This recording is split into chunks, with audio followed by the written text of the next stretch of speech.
2023 में बहुजन समाज पार्टी अपने दम पर यहाँ पे सरकार बनाने का काम पूरी ताकत के साथ नहीं करेगी।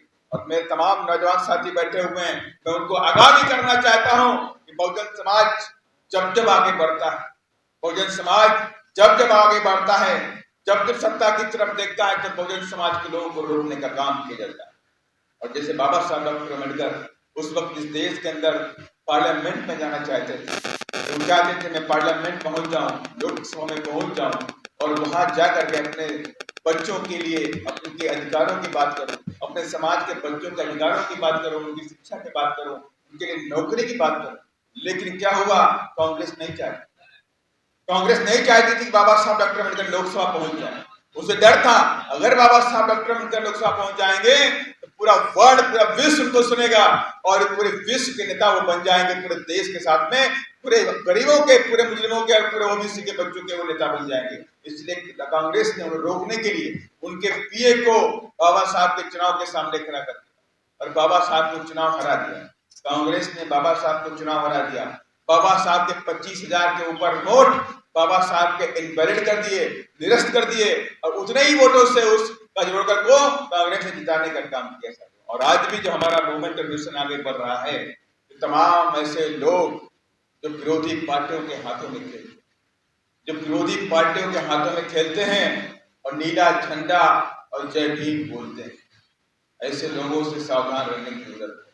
अरे आप, मैं तमाम मेरे युवा साथी बैठे हुए हैं, मैं उनसे कहना चाहता हूं, आपको बहकना नहीं, भटकना नहीं है।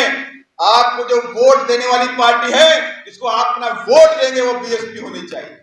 आप किधर भी जाओ, मुझसे मतलब नहीं, लेकिन याद रखना, प्लेटफॉर्म आपका एक होना चाहिए, राजनीतिक प्लेटफॉर्म आपका बीएसपी होना चाहिए। और आज भी बहुजन समाज पार्टी इस देश की तीसरे नंबर की राष्ट्रीय पार्टी है, तीसरे नंबर की राष्ट्रीय पार्टी है।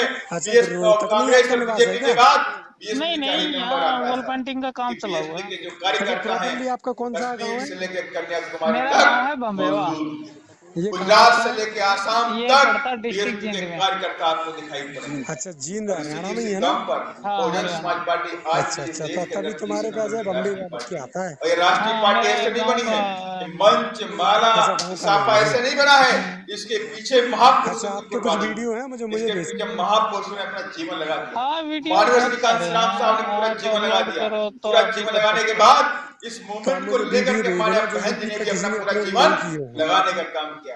आदरणीय बहन ने 21 साल की उम्र में घर छोड़ दिया और आज तक बहन जी आज 65 साल की होने वाली हैं, लेकिन आज तक बहन जी ने अपने परिवार के साथ में रहने का काम नहीं किया। आज भी बहन जी अकेले रहती हैं, आज भी अपने परिवार से अकेले रहती हैं, दूर रहती हैं, इसके लिए रहती हैं ताकि मेरा ये समाज आगे बढ़े, समाज के मैं काम कर सकूं। तो हम लोग बहन जी से पूछते हैं कि बहन जी, आपके परिवार के लोग दिल्ली में रहते हैं, आसपास रहते हैं, तो आप उनके साथ में क्यों नहीं रहते? आप उनको साथ में रखिए अपने साथ में। तो बहन जी बोली कि मैं परिवार को तो मैंने उस 21 साल की उम्र में मैंने छोड़ दिया। 21 साल की जब उम्र में थी तो मैंने परिवार को छोड़ दिया था और ये मैंने ठान लिया था, मेरा जो परिवार है ये मेरा बहुजन समाज मेरा परिवार है। और ये कह दिया अगर मैं परिवार के साथ में रहूंगी, तमाम तरह के घरेलू उपद्रव में पड़ जाऊंगी, तमाम तरह के जो घर में जो बवाल होता है उसमें फंस जाऊंगी। अरे मुझे तो रात दिन अपने समाज के लिए काम करना है, रात दिन तो मुझे पार्टी के लिए काम करना है, तो मेरे पास कोई समय नहीं है कि मैं अपने परिवार के साथ में जाकर के वहां रहूं और आराम करूं। मेरे पास आराम करने का समय नहीं है, मेरा सिर्फ काम जो है वो मेरा जो समय है वो अपने बहुजन समाज के लिए साथियों। और आज भी बहन जी अपने कुछ जो उनके जो साथ में सिक्योरिटी वाले होते हैं, उनके साथ में जो उनका स्टाफ होता है, उनके साथ में रहने का काम करती है। और रात दिन ये दुख है, ये दर्द है कि मेरा समाज आगे बढ़े, मेरी समाज की बच्चों के साथ में बलात्कार ना हो, मेरे नौजवान बच्चों के साथ में हत्या ना हो, उनके साथ में मर्डर ना हो, ऐसा कोई बच्चा ना हो जिसे कोई आकर के पेट्रोल डाल के गिराने का काम करे। अरे ऐसा मैं ताकतवर समाज चाहती हूँ जिधर वो देख ले तो दुश्मन भाग जाए। ऐसा समाज में चाहती हूँ, इतना ताकतवर समाज चाहती हूँ, इनके बच्चे पढ़ लिख के डॉक्टर, एसपी, इंजीनियर और एसपी कलेक्टर बन के ऊंची कुर्सी पर बैठ जाएगा। मैं वो समाज चाहती हूँ और उसी काम में बहुजन समाज पार्टी आज भी लगी हुई, उसी काम को लेकर के हम सब रात दिन किए हुए हैं। 30 के 30 दिन काम करते हैं और 30 के 30 दिन आज सभी लोगों को जगाने का प्रयास हम करते हैं। जिस तरह से हम सारे लोग जग करके रात दिन काम करते हैं, अगर मेरे नौजवान साथी निकल करके, अगर हर जिले से 10 से 12 नौजवान साथी निकल करके इस बागडोर को अपने हाथों में ले लें और ये नीला झंडा हाथी निशान अपने शान मान का ईमान मान करके चल पड़े, तो मैं दावे के साथ में कहता हूं कि बहुजन समाज पार्टी का कारवा किसी से रुकने वाला नहीं होगा, किसी से रुकने वाला नहीं होगा। कोई कितनी ताकत लगा ले, ये बीएसपी रुकने वाले नहीं है। और बीएसपी में दावे के साथ में कहता हूं कि तमाम लोग आज बीएसपी को खत्म करने की चेष्टा रखते हैं, तमाम लोग विरोधियों के हाथ में बातें करते हैं, लंबी लंबी बातें करते हैं। तो मैं उनसे कहना चाहता हूं कि तुम्हारी नस्लें खत्म हो जाएंगी, लेकिन बीएसपी का बाल बाका नहीं होने वाला। बीएसपी और ताकत के साथ में बढ़ती जाएगी। कितना तुम इसे दबाओगे, बीएसपी और ताकत के साथ में आगे बढ़ती हुई नजर आएगी साथियों। और यही नहीं, जिन लोगों ने बात कही कि हम संविधान को बदल देंगे, तेलंगाना में हम सब लोगों ने, पार्टी के कार्यकर्ताओं ने ऐसे लोगों का हिसाब किताब कर दिया। अरे आज बहुजन समाज पार्टी तेलंगाना के अंदर इतनी ताकतवर हो गई है कि अपने दम पर 2023 में सरकार बनाने के लिए आगे बढ़ती है।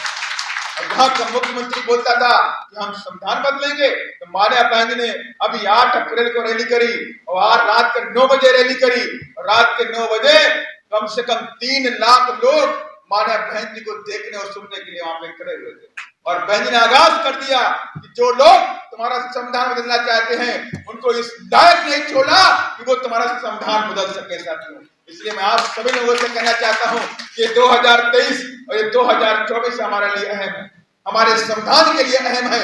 हमें अपने संविधान की रक्षा करनी है, अपनी पार्टी को सत्ता में लेकर के आना है।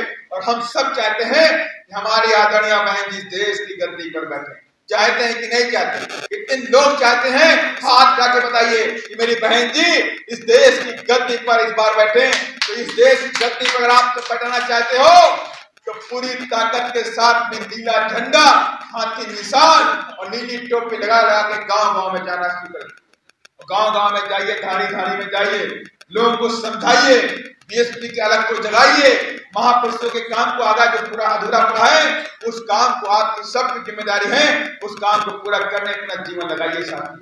अगर हम सब लोग अपने जीते जी हम सब लोगों ने पूरी ताकत के साथ अगर काम किया तो मैं दावे के साथ में कहता हूं बाबा साहब का जो सपना था इस देश की गद्दी पर बैठने का, अगर हम सारे लोग मिलकर काम करेंगे तो मैं दावे के साथ में आज कहता हूं कि 2024 में आदरणीय बहन जी को देश की गद्दी पर बैठा के बाबा साहब के सपनों को पूरा करने का काम हर हालत में करने का काम करेंगे।